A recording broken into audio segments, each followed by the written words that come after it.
노년기의 건강은 어쩌다가 뚝 떨어지는 행운이 아니고 타고난 팔자가 아니다. 어떻게 살았는가 하는 문제다. 소금 또 나트륨 결핍은 우울증과 비슷한 증상을 나타낸다. 저염식이 우울증의 원인이 될 수도 있다는 것이다. 다행히 이 결핍증은 간단하게 소금 드셔주면 끝나는 거죠. 해결되는 겁니다. 물론 기왕이면 건강한 소금으로 먹기를 추천한다. 암은 사형 선고가 아니다. 암은 그냥 증상일 뿐이다. 몸이 건강하지 않다는 신호일 뿐이다. 결과물이다. 몸의 생존 본능이다. 경고 신호일 뿐이다. 그리고 무엇보다도 나와 주변을 돌아봐야 할 때이다. 생활 습관과 사고방식을 바꿔야 할 때이다. 이게 정말 중요한 말씀 같습니다. 안녕하세요 시청자 여러분. 오늘도 만나 뵙게 돼서 반갑습니다. 여러분의 소중한 시간을 아껴드리기 위해서 책의 핵심 연마 쏙쏙 빼서 전달해드리는 건강 스케치입니다. 약간의 MSG도 졌다는 재밌다고 치고 있는데요. 모르겠습니다. 저는.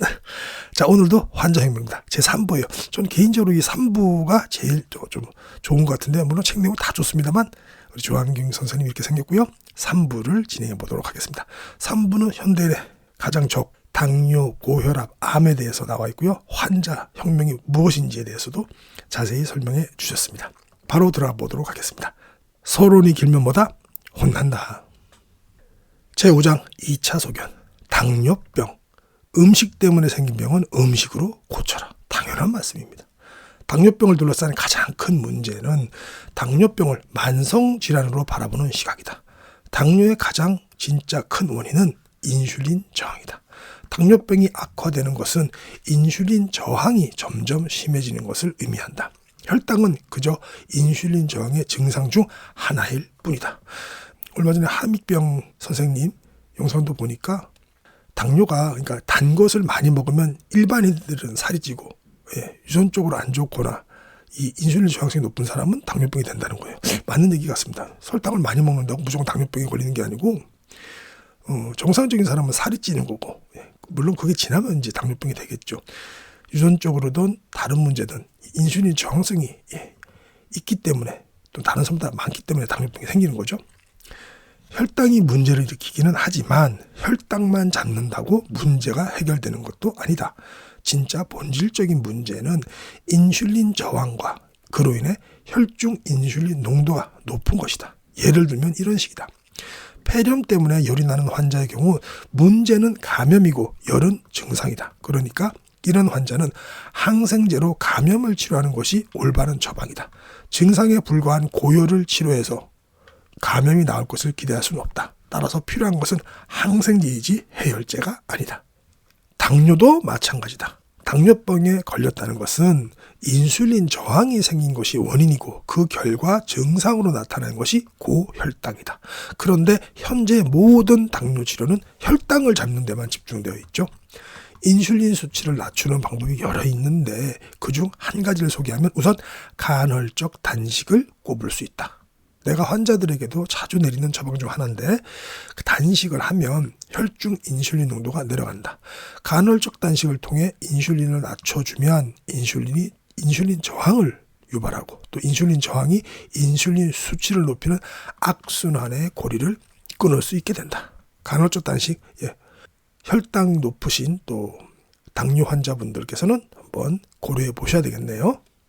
다음으로 고혈압입니다. 증상에 불과한 숫자에만 집착하지 마라.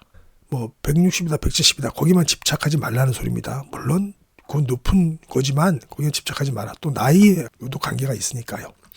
당뇨의 원인이 고혈당이 아닌 것처럼 고혈압의 원인 역시 높은 혈압이 아니다.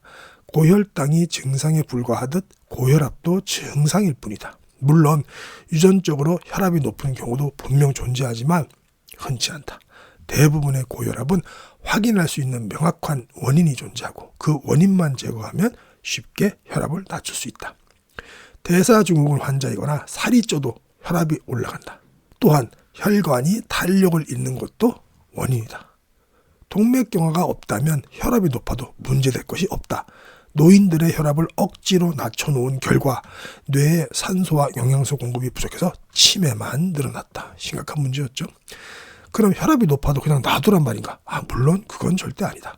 혈압이 그렇게 올라간 상태가 이미 오랫동안 잘못 살아온 결과이니 치료 대상이다.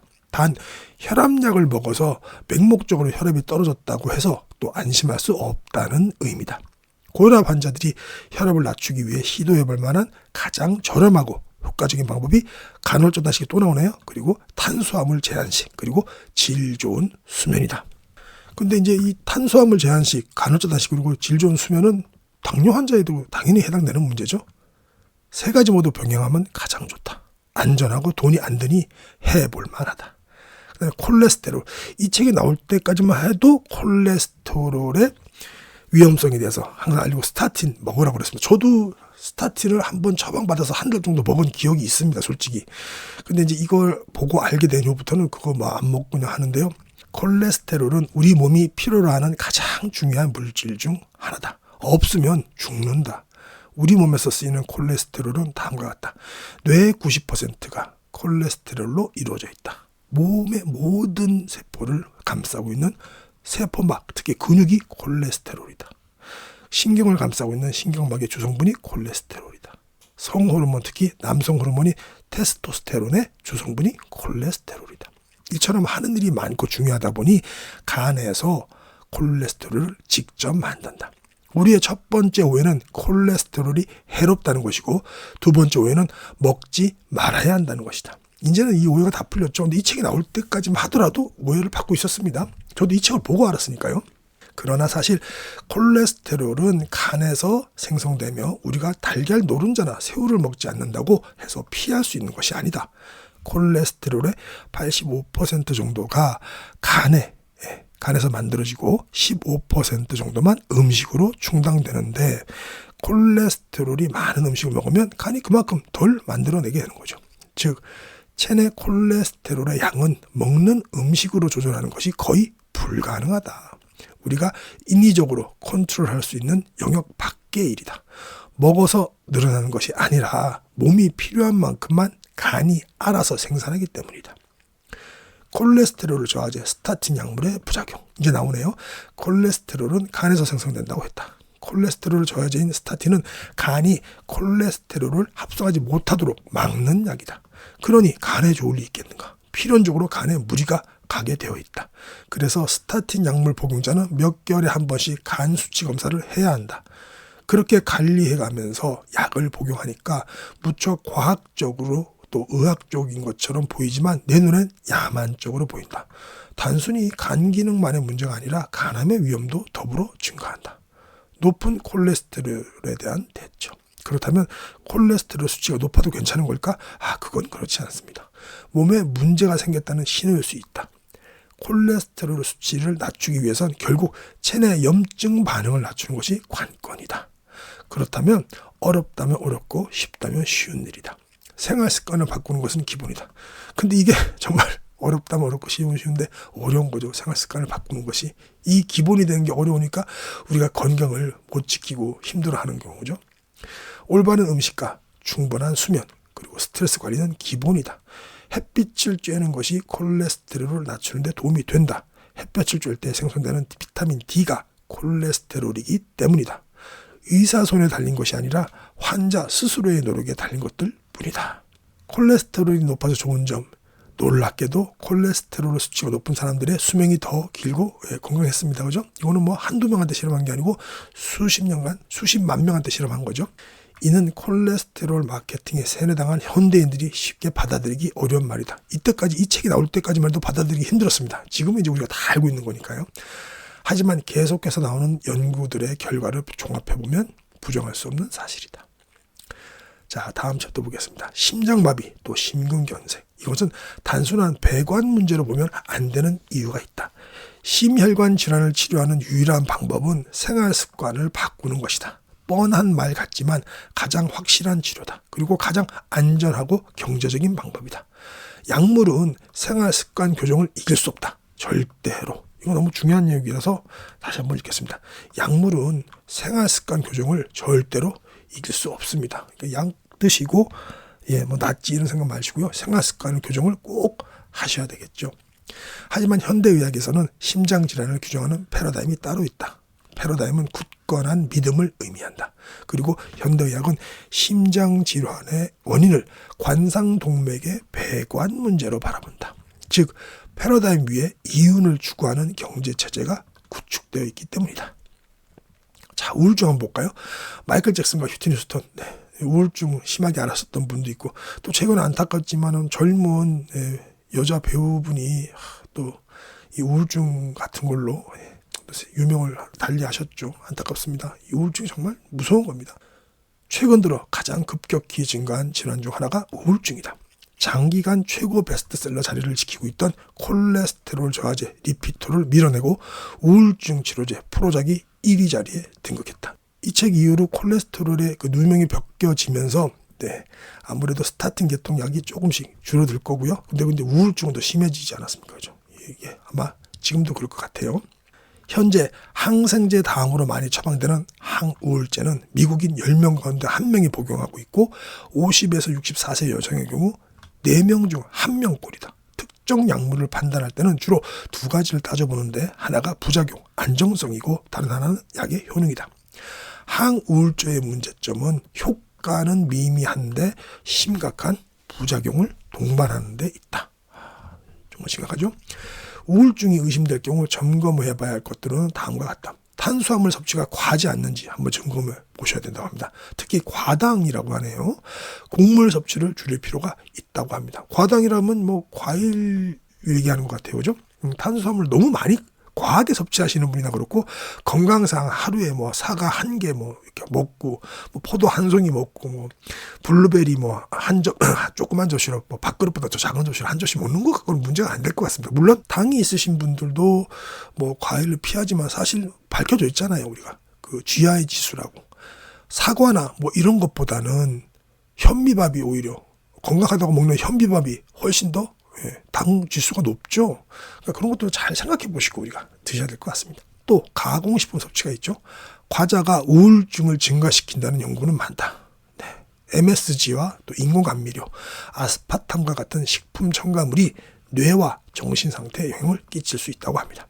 또 대장에 있는 유산균과 프로바이오틱스는 단순히 배변 문제나 면역력에만 관여하는 것이 아니다. 장과 뇌 상관관계는 많이 연구되어 있다.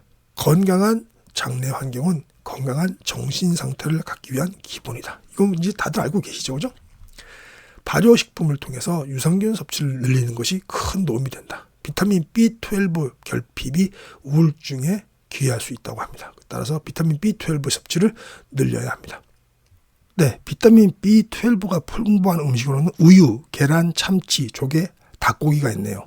우유는 항상 좀 논란이 있으니까 빼고 계란도 논란이 있지만 우리가 난각번호 1번 드시면 되죠. 참치도 수은 문제가 있고 조개 같은 경우도 참 먹을 거 없다 이렇게 치면 그죠. 왜냐하면 조개도 뭐 서해안 조개 같은 경우는 1년에 중국 해안에서 밀려 나오는 그 우리 서해지만 중국인 동해 주로 전부 그 공장들이 밀집돼 있잖아요. 핵발전소까지. 일례로 뭐 수은만 하더라도 1년에 10톤씩 쌓인다는데 우리 서해에 조개도 대부분 거기서 나는 거니까 문제가 있고 닭고기 같은 경우도 닭도 참 그것도 그러네요. 그죠? 닭도 좀 풀어놓은 닭들 그런 거 드셔야 되겠죠. 그렇게 따지면 여기 비타민 B12 중에 대표적인 것 중에 먹을 것은 난각번호 1번 또 그 난각번호 1번을 낳는 그 방사시킨 닭 요런 종류만 좀 안전한 먹거리가 되겠네요. 하여튼 이런 것들이 비타민 B12가 많이 들어서 우리 우울증 예방에도 좋다는 거죠. 다시 책으로 돌아왔습니다. 비타민 D 역시 결핍되거나 불충분하면 안 되는 비타민이다.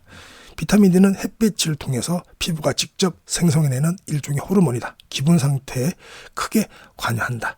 비타민 D가 부족한 사람들이 정상인 사람들에 비해 우울증에 걸릴 확률은 무려 11배나 높다고 합니다. 한두 배도 아니고 11배나 높네요. 11배. 그러니까 오늘 같은 경우도 날씨 지금 창밖을 보니까 구름 한 점 없어요. 좀 춥긴 하지만 잠시 점심 식사 하시고 나도 잠깐 나가서 팔다리 걷어붙이는 건 추우니까 안 되니까 얼굴이라도 좀 째시기 바랍니다. 한 15분 정도만 째도 된다 그러죠. 어딜 가도 15분은 걷잖아요. 그 정도는 식당 다녀오시거나 뭐 집에서 식사하시고 혹은 직장에서 하시더라도 충분히 할 수 있죠. 자, 다음 내용 계속 보도록 하겠습니다. 동물성 오메가3 지방 섭취가 우울증 예방이나 감소에 도움이 될 수 있다. 우리 뇌의 60%는 지방으로 이루어져 있다. 동물성 지방 DHA와 EPA가 뇌 기능과 정신 건강에 도움이 된다. 등푸른 선생님 얘기하는 거죠. 하버드 의대 정신과 전문의 스톨 박사는 우울증 치료에 오메가3를 사용한 이분야의 선구자다. 소금 또 나트륨 결핍은 우울증과 비슷한 증상을 나타낸다. 저염식이 우울증의 원인이 될 수도 있다는 것이다. 다행히 이 결핍증은 간단하게 소금 드셔주면 끝나는 거죠. 해결되는 겁니다. 물론 기왕이면 건강한 소금으로 먹기를 추천한다. 제 채널에서도 소금에 대해서 굉장히 관심도가 높습니다. 그래서 소금 전문가분들을 많이 초청하는데 당연히 이 전문가들을 어떤 음식이든지 간에 항상 제가 댓글 다는 게 있는데 어떤 음식이든 또 약이든 동전의 양면처럼 그렇죠. 약성도 있고 독성도 같이 있게 됩니다. 전문가들에 따라서 한쪽만만 보시는 분들은 그 한쪽 얘기를 하시는 거고요, 그죠? 또 그 반대되는 얘기를 하시는 분들은 반대쪽만 보는 거니까 본인이 드셔보시고 합리적으로 또 합리적인 의구심을 가져가지고 이거는 이 사람 얘기하는 건 아닌 것 같다. 우리가 그런 걸 키우기 위해서 제가 이렇게 건강 정보를 전달하는 것이지 제가 인터뷰하신 분들 모든 분들이 그분 말들이 맞다고 얘기하는 게 아닙니다. 이 세상에 그런 게 어디 있습니까? 저는 종교는 없지만 하나님도 틀리실 때가 있겠죠. 그건 아니죠. 네. 어쨌든 간에 종교적으로 갈 건 아니고 어쨌든 간에 이 세상에 다 동전의 양면처럼 있는 거니까 한쪽 주장만 듣지 마시고 이쪽 주장도 들어보시고 또 수용 안 하면 되는 거지. 네, 그렇죠? 그렇게 하시면 될 것 같습니다. 그래서 우리 제 채널에서 얘기했다는 데도 했는데 소금 전문가들 모시고 어느 분들은 이 소금이 좋다, 어느 분들은 저 소금이 좋다. 좀 있으면 또 굉장히 유명하신 분이 또 나오십니다. 네, 그분 얘기 또 들어보면 또 그분 소금이 좋은 것 같기도 하고 그러니까 각자 취향과 또 합리적인 의구심을 가지고 이게 제일 좋더라, 가성비가 이게 제일 좋더라, 효능이 좋더라 이런 거 본인이 선택해서 드시면 되겠죠. 그런 거 갖다가 우리가 활발하게 토론하고 또 댓글 달고 그러면 좋겠습니다. 얘기하던 대로 샜고요. 소금 얘기하다 보니까 다시 책으로 돌아왔습니다. 운동은 우울증 극복을 위한 가장 효율적인 전략 중 하나다라고 했고요. 자, 이제 수면 문제입니다. 우울증 때문에 잠 못 이루는 경우가 많지만 잠이 부족하면 우울증의 위험이 증가한다. 당연한 말입니다. 그죠? 한번 시작되면 끊기 어려운 악순환의 고리에 빠질 수 있다. 우울증의 원인은 너무 다양해서 치료가 어려운 것이 현실이다. 바꿔 말하면 엉뚱한 곳에서 답이 있을 수 있기 때문이다. 원인이 될 만한 것들은 모두 점검해 봐야 한다. 의사를 만나기 전에 미리 위 사항 중 해당되는 것이 있는지 살펴보면 스스로 답을 찾아낼 수도 있다는 말이다. 물론 한 번의 비타민 D 섭취로 완전히 해결되는 것은 무리지만 어차피 부작용 위험이 넘치는 단 한 알의 조제약으로도 모든 것을 해결할 수 없는 현 상황에서 시도해보지 않을 이유는 없다. 자, 제6장 환자 혁명입니다. 비만. 영양 과다가 아니라 영양 결핍 때문이다. 이게 무슨 말일까요? 비만은 보통 우리 영양 과다가 되는 줄 아는데 영양 결핍 때문에 생긴다는 겁니다. 맞는 말이더라고요. 들어보면 한번 보겠습니다. 운동 부족에 과식을 한다고 생각해서 헬스클럽이나 비만 클리닉이 동네마다 몇 개씩 생기지만 비만 인구는 줄어들지 않고 오히려 늘어나고 있다. 단순히 먹고 운동하는 문제가 아니라는 방증이다. 손발이나 얼굴이 붓는 부종의 원인이 물을 많이 마셔서 그런 것이 아니듯 살이 찌는 원인은 단순히 많이 먹어서가 아닌 것이다. 부종이 신장의 조절 기능에 문제가 생긴 거라면 비만은 칼로리를 조절하는 기능에 문제가 생긴 것이다. 그 때문에 물만 먹어도 살이 찌는 아주머니가 있는 반면 무섭게 먹는데도 빼빼 마른 남자 대학생이 존재한다. 이건 기초 대사량의 차이 때문이다. 기초 대사량을 떨어뜨리는 대표적인 원인 3가지가 있는데 그게 운동 부족, 수면 부족, 영양 부족이다. 모두 결핍의 결과네요. 기초 대사량을 끌어올리는데 운동만큼 효과적인 방법은 없다. 다만 유산소 운동보다는 근력 운동이 효과적이다. 특히 트레드밀에서 걷거나 동네 한 바퀴 혹은 약수터 다녀오면서 유산소 운동을 했다고 자부하는 분들이 많은데 그건 유산소 운동 범주에도 끼지도 못한다. 유산소 운동도 실제로는 꽤 격렬하다. 그나마 살 빼기에 좋은 전략도 아니다. 근육 운동은 차라리 도움이 된다. 근력 운동은 운동이 끝나고 나서 소파에서 쉴 때에도 이미 올라간 대사가 유지되면서 지속적으로 살을 빼준다.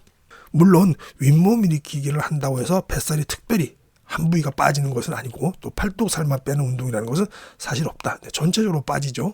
살을 빼려 한다면 수면 부족도 반드시 해결해야 할 문제다.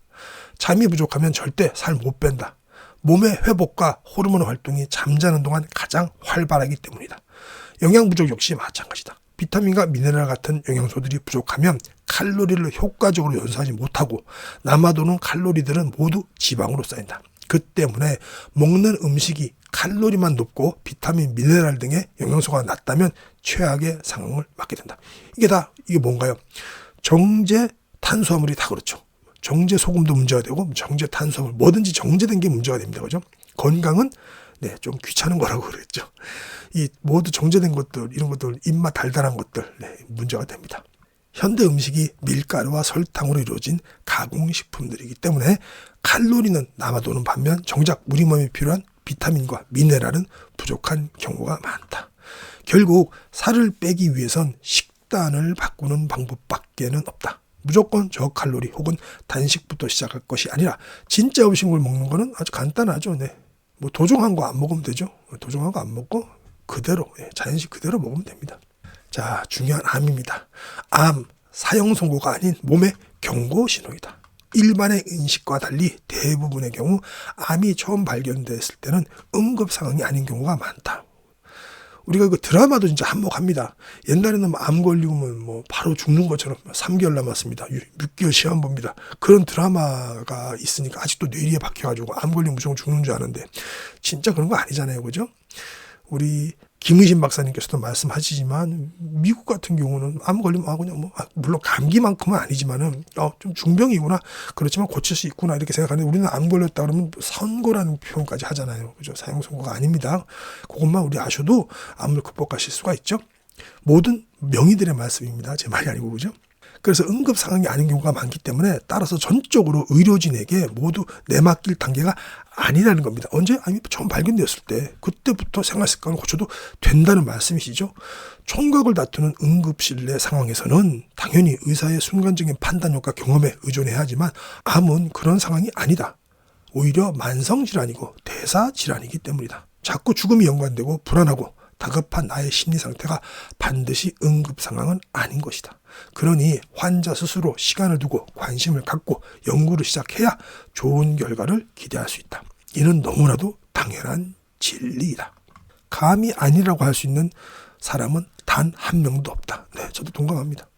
환자가 충분한 정보를 접했다는 가정 아래 본인의 치료에 대해 지적인 결정을 내리는 것은 지극히 당연한 일이다. 그것이 병원의 표준 치료가 되었건 한방 치료가 되었건 대체의학이 되었건 민간요법이 되었건 상관없다. 왜냐하면 누구한테나 똑같이 효과가 나는 암치료법은 없기 때문이다. 개인의 체질이 제각각이고 개인이 처한 환경이 다르며 같은 간암이라고 해도 암마다 성질이 다르기 때문이다. 모든 3기 간암이 똑같이 진행되지 않는다. 10개의 암이 있으면 10개의 암 모두 제각각이다. 맞는 말씀이시죠? 하지만 병원 치료는 해결화되어 있죠. 표준 치료라고 하죠, 이를. 자, 항암제 유통 구조. 이거 좀 충격적이더라고요. 한번 보겠습니다. 보통 병원에 가면 의사는 약을 처방만 해준다. 환자는 처방전을 들고 약국에 가서 약을 구입한다. 처방해준 의사는 약 판매 수익과 원칙적으로 전혀 관계가 없다. 바로 의약 분업이다. 의사들은 약을 팔아서 차익 남길 생각하지 말고 환자에게 꼭 필요한 것만 처방하라는 의도로 생겨난 제도다. 합리적이고 좋은 제도다. 그런데 항암 치료는 조금 다르다. 약국에 가면 항암제가 없다. 항암제가 없네요. 그죠? 진짜로. 항암제는 유일하게 암 전문 의료를 통해서만 구입할 수 있는 약제다. 항암제 유통구조는 이런 식이다. 암 전문의가 항암제를 제약회사로부터 $2,000, 예를 들어서 이건 옛날 얘기니까요. $2,000를 주고 주문한다. 그리고 환자에게 $12,000에 판매한다. 의료보험을 통해 청구하면 보험회사가 일부를 삭감하고 약 $9,000를 지급한다. 그럼 $9,000를 종합병원 측과 암 전문의가 반반씩 나눠 갖는 구조다. 항암제만이 유일하게 의사가 직접 이윤을 남길 수 있는 유일한 의약품이다. 여기서는 다른 코멘트는 하지 않겠습니다. 화학 항암제를 볼까요? 많은 환자들이 간과하는 것 중 하나가 항암 치료는 할 때만 고생하고 끝나는 것이 아니다라는 거다. 항암 치료가 끝나고 나서도 계속되는 부작용에 시달린다. 영국의 데이터를 인용하면 약 50만 명이 암 치료 후 건강 상태 악화나 장애를 얻게 됐다는 통계다. 약 35만 명이 만성피로, 무력감, 성기능 장애를 호소했고 약 24만 명이 정신적인 문제를, 또 약 20만 명이 신경통과 같은 통증 장애를, 약 15만 명이 요실금과 같은 배뇨 장애에 시달리는 것으로 보고되었다. 대부분의 항암제는 독극물이기 때문에 그렇다. 독극물로 분류되어서 특별 관리한다. 독극물일 뿐만 아니라 1급 발암물질로 등록되어 있다는 것을 기억할 필요가 있다. 어쩌다 보니 독극물을 혈관에 넣어 암 치료를 시도한 것이 모든 사람들이 괜찮다고 받아들일 정도의 상황이 되고 말았다. 요 상황은 자세한 거 있는데 넘어가겠습니다. 일단 살고 보자는 마음에 모두 감당할 만한 부작용들처럼 보일진 모르겠으나 실제로 겪어보면 힘들고 곁에서 지켜보기에도 마음 아픈 고통들이다. 이거 얼마나 아프겠습니까, 그죠? 지켜보는 분들도 그렇고 당사자는 당연히 너무 힘드실 거고요, 그죠? 이렇게 해서 확실히 암이 낫기라도 하면 괜찮겠지만 대부분의 경우 치료는 치료대로 실패하고 장애와 고통만 얻는 경우가 많다. 암에 걸려 죽어가는데 항암 치료에 매달린다면 죽기 전에 먼저 경제적으로 파산하고 몸은 몸대로 고생하다가 결국 가장 고통스러운 방법으로 죽음에 이른다. 미국에서 암으로 죽는 사람은 이제 거의 없다. 대부분 항암 치료 부작용으로 죽는다. 부작용이 아니다. 항암제의 직접적인 작용이 맞는 표현이다.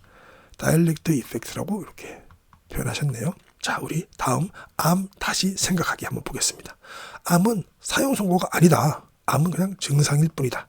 몸이 건강하지 않다는 신호일 뿐이다. 결과물이다. 몸의 생존 본능이다. 경고 신호일 뿐이다. 그리고 무엇보다도 나와 주변을 돌아봐야 할 때이다. 생활 습관과 사고방식을 바꿔야 할 때이다. 이게 정말 중요한 말씀 같습니다. 다른 명의분들도 그렇게 말씀하십니다. 항암치료 당연히 받으셔야 되겠죠. 항암치료 받으셔야 되는데 항암치료만 받는다고 되는 게 아니고 생활습관을 바꿔야 된다. 항암치료에서 지금 그 암을 막을 수는 있지만, 없앨 수는 있지만 다시 재발하는 경우는 그 사람이 그전에 생활습관을 안 바꿨기 때문이다라고 모든 명의들이 말씀하십니다. 항암치료 하시면서도 생활습관, 사고방식을 꼭 바꾸셔야 한다고 모든 명의들이 공통적으로 말씀을 하는 것입니다. 달라지지 않으면 병은 그대로 진행된다. 확 달라져야 병의 진료가 바뀌지 않을까 기대라도 해볼 수 있다. 자, 제가 보통 책에 에필로그까지 안 하는데 에필로그에 조금 말씀이 많아서 제가 에필로그까지 한번 오늘은 낭독하겠습니다. 노년기의 건강은 어쩌다가 뚝 떨어지는 행운이 아니고 타고난 팔자가 아니다. 어떻게 살았는가 하는 문제다. 정말 중요한 말씀이시죠? 일찍부터 건강을 챙기고 그 건강을 얼마나 유지하느냐에 달려있다. 근데 이미 중년을 넘겼다고 해서 포기할 필요는 없다. 60, 70, 80, 90이시더라도 포기할 필요 없습니다. 왜냐하면 나무 심기에 가장 좋은 때는 20년 전이었다. 그 다음 좋은 때는 바로 오늘이다. 공자님 말씀이라고 합니다. 너무 늦은 사람과 때는 없습니다. 지금까지 건강하지 못했다면 당신의 책임이 아니다. 하지만 이 책을 읽고 난 후에 그 다음부터는 독자 여러분들의 책임입니다. 정말 멋진 말이네요. 질병의 문제를 다르게 접근하는 삶의 방식의 초대를 받았으니 직접 시도해 보시고 경험해 보시라. 그 경험으로 그동안의 믿음에 변화가 생기고 그로 인해 삶이 바뀐다면 얼마든지 건강하고 충만한 인생을 살아낼 수 있다. 삶의 지평을 넓힐 수 있다. 이렇게 해서 에필로그까지 끝났습니다. 자, 이제 여러분들께서 가장 좋아하시는 오늘의 결론 및 핵심 요약 시간입니다. 우리는 항상 까마귀 고기를 먹죠. 제5장 2차 소견에서는 당뇨병에 대해서부터 말씀하셨는데요. 당뇨병은 음식 때문에 생긴 병은 또 음식을 고쳐라라는 말씀입니다. 당뇨병을 둘러싼 가장 큰 문제는 당뇨병을 만성질환으로 바라보는 시각이다. 당뇨의 진짜 원인은 인슐린 저항이다. 당뇨병에 걸렸다는 것은 인슐린 저항이 생긴 것이 원인이고 그 결과로, 그 증상으로 나타나는 것이 고혈당이다. 그런데 현재 모든 당뇨 치료는 혈당에만 집중하고 있다. 인슐린 수치를 낮추는 방법으로 간헐적 단식을 꼽을 수 있다고 집어서 말씀해 주셨고요. 다음은 고혈압입니다. 증상에 불과한 그 숫자에만 집착하지 마라. 고혈당이 증상에 불과하듯 고혈압은 증상일 뿐이다. 동맥경화가 없다면 혈압이 높아도 문제될 것이 없다. 노인들의 혈압을 억지로 낮춰놓은 결과 뇌에 산소와 영양소 공급이 부족해서 치매만 늘어났다. 고혈압 환자들이 혈압을 낮추기 위해 시도해 볼 만한 가장 저렴하고 효과적인 방법이 간헐적 단식과 탄수화물 제한식과 그리고 질 좋은 수면이다. 근데 이것은 고혈압 환자, 당뇨 환자에게만 중요한 게 아니고 일반식으로도 일반인에게도 가장 중요한 건강 습관이겠죠. 제6장 가장 백미입니다. 환자혁명. 자, 비만에 대해서 보겠습니다. 비만은 우리가 영양 과다로 알고 있는데 그게 사실은 영양 결핍이었다는 거죠. 부종이 신장의 조절 기능에 문제가 생긴 것이라면 비만은 칼로리를 조절하는 기능에 문제가 생긴 것이다. 기초 대사량의 차이 때문이다. 그래서 기초 대사량을 떨어뜨리는 대표적인 원인 3가지가 운동 부족, 수면 부족, 영양 부족이다. 모두 결핍의 결과다. 결국 살을 빼기 위해선 식단을 바꾸는 방법밖에 없는데 무조건 저칼로리 혹은 단식부터 시작할 것이 아니라 진짜 음식, 살아있는 음식을 먹어야 된다고 강조하셨습니다. 자, 암 볼까요? 암, 사형 선고가 아닌 몸의 경고 신호일 뿐이다. 암을 다시 생각하자. 암은 사형 선고가 아니다. 암은 증상일 뿐이고 몸이 건강하지 않다는 신호다. 결과물이다. 몸의 생존 본능이고 경고 신호일 뿐이다. 그리고 무엇보다도 나와 주변을 돌아봐야 할 때라고 강조하셨습니다. 생활 습관과 사고방식을 바꿔야 할 때라고 마지막에 말씀하셨습니다. 에필로그, 이게 정말 중요한 얘기입니다. 노년기의 건강은 어쩌다 뚝 떨어지는 행운이 아니고 타고난 발자가 아니다. 어떻게 살았는가 하는 문제다. 지금까지 건강하지 못했다면 당신의 책임이 아니다. 몰랐으니까. 하지만 이 책을 읽고 난 후에는 독자 여러분들의 책임이다. 라고 아주 무섭게 하지만 단호하게 결론을 내리셨습니다. 맞는 말이니까요. 이상으로 오늘 책 리뷰 마치도록 하겠습니다. 건강은 하루아침에 망가지거나 좋아지지 않습니다. 건강 스케치와 함께 좋은 습관을 꾸준히 유지하시기 바랍니다. 지금까지 함께 해주셔서 정말 감사합니다.